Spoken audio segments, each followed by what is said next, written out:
Contracts. Do I need contracts? How do I build a contract?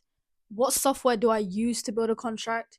And can I use one if I'm under 18? These are the top questions that I get asked daily in my DMs. Daily. From absolutely everybody who's just starting out in this space. So today in this video, I'm going to be going over what is a contract, how to build out a good contract, what free softwares to use to build out your contract, and I'm going to be dropping my personal contract template that I use to send to my clients for you guys today. All you need to do is just DM me on Instagram, drop me a follow on Instagram with the word template, and I'll send it straight across to you. First of all, you need a template to set straight with your client exactly what is going to be going on.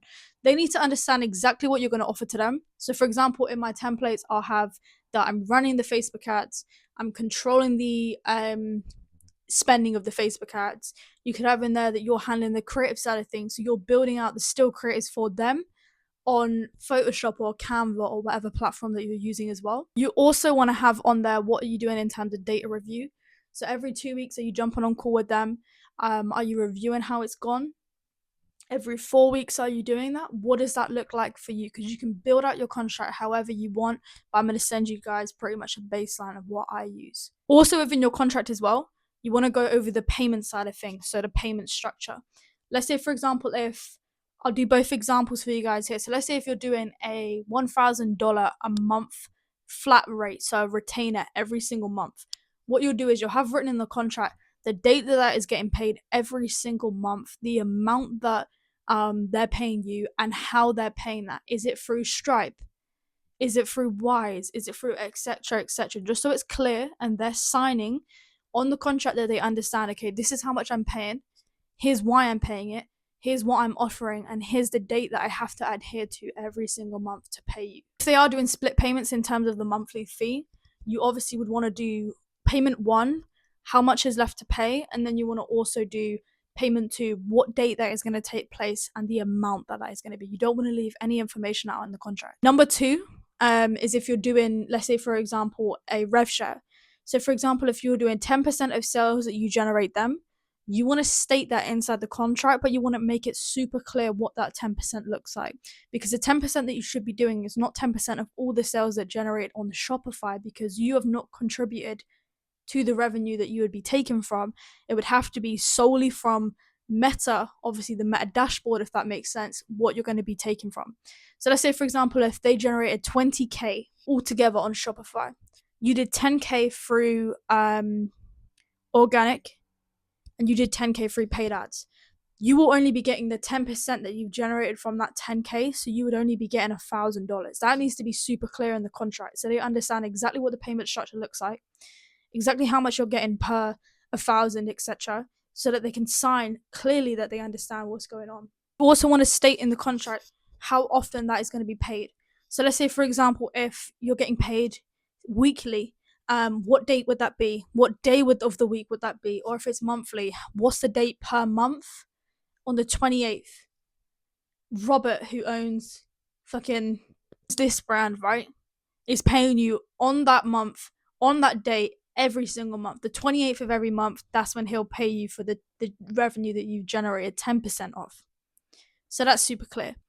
That shows that there's no confusion within terms of payments when it's due, terms of payments, what the structure looks like, and they're not confused about what you're actually offering to them and what you're bringing to the table. You'll also want to have them sign it with an e-signature on the bottom, but I'll show you guys what software uses that, what I do it, and how to do it, and it's absolutely amazing. So I'm gonna create a loom for you guys. I'll see you in a sec. So this is basically called Square. You can do a lot of things with Square. You can basically take payments on Square using the invoice side of things, but you can also create a template of an advertising partnership for Meta or any type of contract that you want to do in business. You can do via Square. It is completely free, and I think it's absolutely amazing. I'm going to start taking payments on it as well, but I have paid people on Square and it's been completely smooth.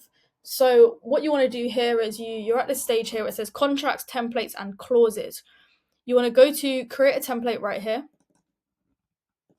And basically what this will do is your template name, your description, and it will be exactly what you want to put inside the contract, right? This is where you build out and paste what I'm going to send you guys on DM. So let's go back to templates right here. So I've already got one set up. This is the Meta advertising partnership that I use for me and my clients. Then I'm going to go to create contract. And perfect, this is exactly what this is going to look like here. So I've made up a random recipient, which is myself. The contract name is Meta Advertising Partnership. I just think that's a nice way to put exactly what we're doing here. I'm a partner. We're integrated together into your business. Rather than something like FB ad contract or something like that, it's a Meta Advertising Partnership. So you want to go down here. No payment is going to be taken. If you want to do a setup fee, you could definitely do this. And what you could do is like a $500 setup fee, and then you've got your contract, and then you've got the additional 10%. Usually I would take that through Stripe personally, but I'm definitely going to start implementing this too. You can add your payment information right here. Let's say, for example, if you wanted to do a £500 setup fee, and this would be in here as setup fee. Due date would be today. I'm obviously sending the contract on the 29th. And that will be today. So this will be a setup fee here is the £500. You can then attach an invoice or estimate. You can attach an invoice to this or an estimate. You probably don't really need to do this. You can just do the setup fee side of things. And then what you can do is now, I actually had my face right here over the next button. So then what you want to do is click next. Oh, didn't mean to do that. So this is one of the contracts that I got. I'm pretty sure I got it in a school. I can't exactly remember where I got it, but I definitely didn't make this myself. But it is a good, it's a good way of doing things. So initially, you've got the Meta Ad Management Agreement, which is the first clause, number 1. You've got the contract is between their name, the client, and your name, who is the freelancer or the contractor who's basically performing the work for them. Work and payment. Inside the work and payment side of things, you've got all of the service provided. So I've just put my name in here. Caitlin will provide web development design services to create a new website for the client's business. So what I typically do myself personally is I also include a complimentary website optimization for my clients as well, just to make sure the website is tip top before we run the ads. Sometimes it can include setting up the SMS for them as well, but obviously it varies per client on what they need. This is just a random brand name I've put in here. So create a new website for the client's business.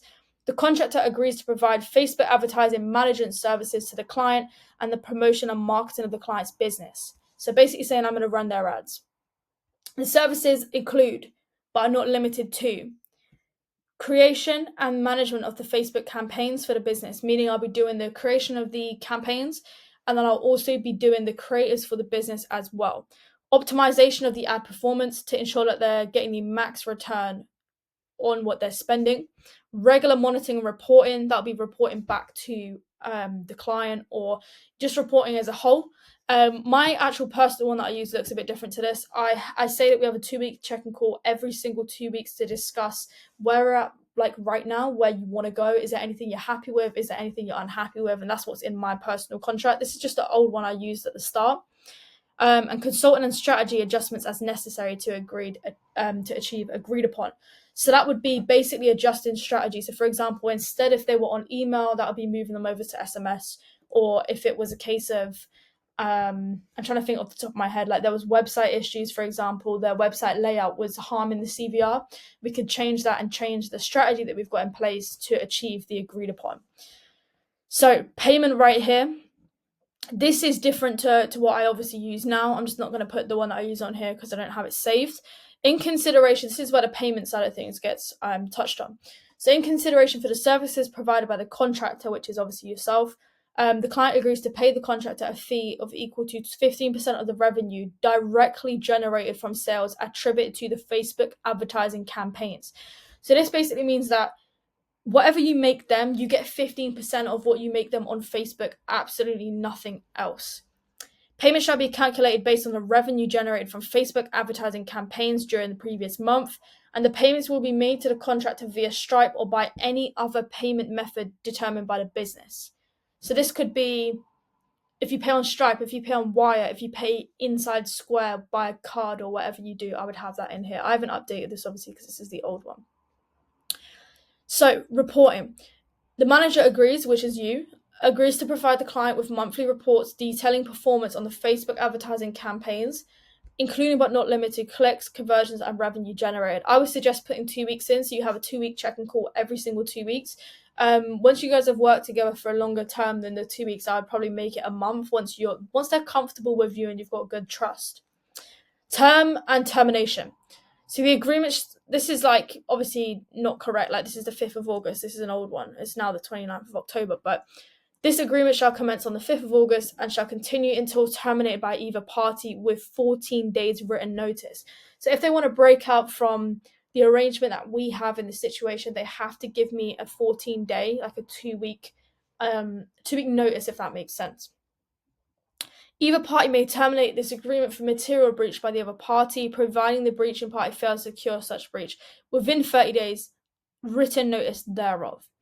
If the client terminates the partnership before the 30 days, there will be a breakout fee totaling to £200. So you guys obviously won't tend to do this, but I put this in for myself. This is basically only if we've done a retainer, a monthly retainer. So let's say, for example, if they've paid me $1,000 and they want to break out after 2 weeks for absolutely no reason whatsoever, there is a £200 penalty on that because of the setup fee that has gone into this, and then you're pulling out early for no reason. Obviously, in the case of, let's say, for example, if you did that and then you wasn't delivering to them, you have no right to charge them the £200 because they're not getting results, so it makes no sense to charge them on top of that. That's not fair at all. But for you guys just starting out, I'd leave that outside of what you do, because it's going to be more so for people who are on a retainer. You can't do that if you're doing profit monthly share. Monthly profit share even. So, authority to sign. Each party agrees to the other party that it has authority to enter this contract and to perform all obligations under this contract. So this is basically me signing right here and saying, I can provide all the obligations under this contract. So I can basically do everything I've said that I'm going to do in this contract, and I'm going to do that for my client to the best of my ability. Signatures is at the end. So the client and the contractor, so yourself and your client must sign electronically. These electronic signatures count as originals for all purposes. So that basically means that they sign because they understand everything that's been said, and then you sign because you commit to what you've said on paper here. If they have any questions, obviously when you send over the contract to them, ensure to tell them, like, if you have any questions, feel free to ask. Make sure they understand 100% of what they're signing to, because you can't make someone sign on to something that they're not sure about. They need to have the chance to ask as many questions as they need. The way it's written may confuse some people, and you don't want people signing on to something that they're not 100% of.